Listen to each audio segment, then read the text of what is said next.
দর্শকরা খুল্লমখুল্লা সংবাদ সারাংশতে আপনাদের সবাইকে স্বাগত জানাচ্ছি। দর্শকরা, আজকে যে খবরটা সবচেয়ে গুরুত্বপূর্ণ সেটা হলো পশ্চিমবঙ্গের দ্বিতীয় দফার ভোট গ্রহণ পর্ব শেষ হয়েছে 140টি আসনে এবং প্রচণ্ড উত্তেজনাকর একটা ভোট হয়েছে। বিভিন্ন জায়গায় সংঘর্ষের ঘটনা ঘটেছে এবং তৃণমূল কংগ্রেস অভিযোগ করেছে যে কেন্দ্রীয় বাহিনী এবং কেন্দ্রীয় পর্যবেক্ষক বিজেপির দিকে পক্ষপাতিত্ব করেছে এবং নির্বাচন কমিশনের প্রতি পক্ষপাতিত্বের অভিযোগ এনেছে তৃণমূল কংগ্রেস। অন্যদিকে বিজেপি থেকে দাবি করা হয়েছে যে বিভিন্ন জায়গায় তাদের কর্মীদের উপর হামলা চালানো হয়েছে। তো সব কিছু মিলিয়ে পশ্চিমবঙ্গে যে ভোটটা আজকে হয়ে গেল 140টি আসনে, এর মধ্যে সবচেয়ে বেশি ভোট পড়েছে বর্ধমান আসনে এবং বর্ধমান জেলায় এবং সবচেয়ে কম ভোট পড়েছে দক্ষিণ কলকাতায়।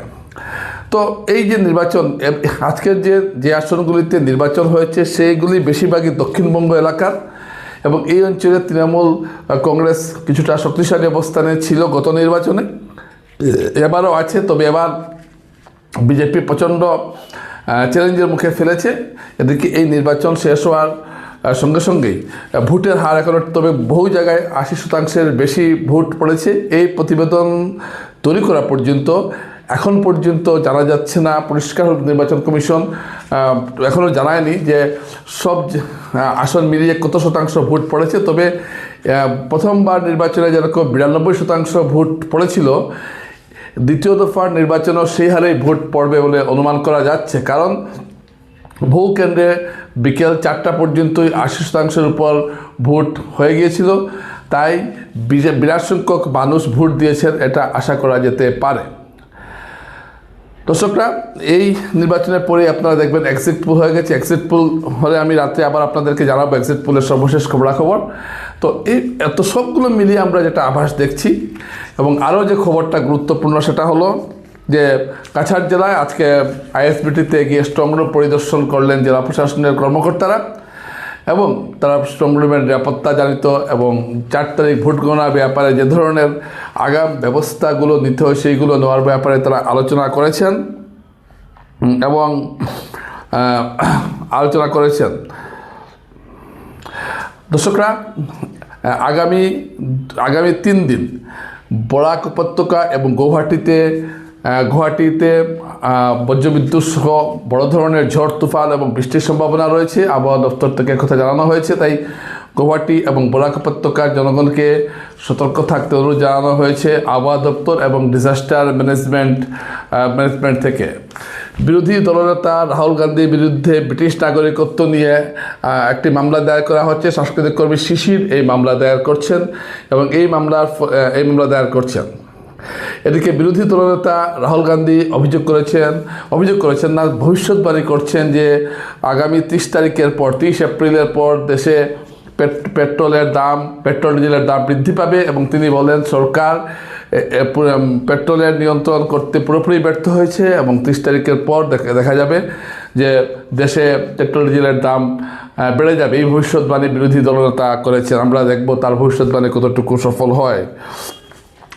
ঘৃণা ভরা ভাষণ, হেড স্পিচ সম্বন্ধে সুপ্রিম কোর্ট একটি গুরুত্বপূর্ণ রায় দিয়েছে।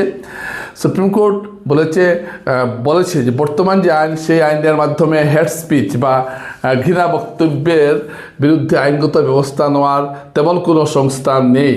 তাই এই ব্যাপারে যদি কোনো ব্যবস্থা নিতে হয় তাহলে সংসদে আইন পাস করতে হবে এবং সুপ্রিম কোর্ট বলেছে যে এ বিষয়ে শুধুমাত্র সংসদই কোনো ধরনের আইন পাস করতে পারে, সুপ্রিম কোর্টের এই এখতিয়ার নেই।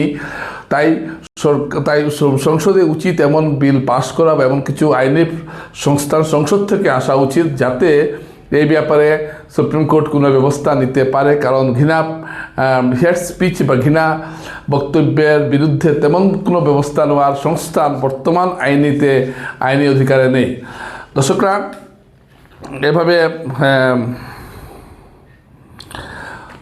দর্শকরা, আজকে এই খবরগুলো আপনাদেরকে দিলাম এবং স্থানীয়ভাবে তেমন কোনো বড় খবর আজকে নেই, তবে বহু ছাত্রকে আমরা পেয়েছি যারা বিভিন্নভাবে তারা পাশ করেছেন, হায়ার সেকেন্ডারিতে পাশ করেছে, বহু ছাত্রকে আমরা দেখেছি।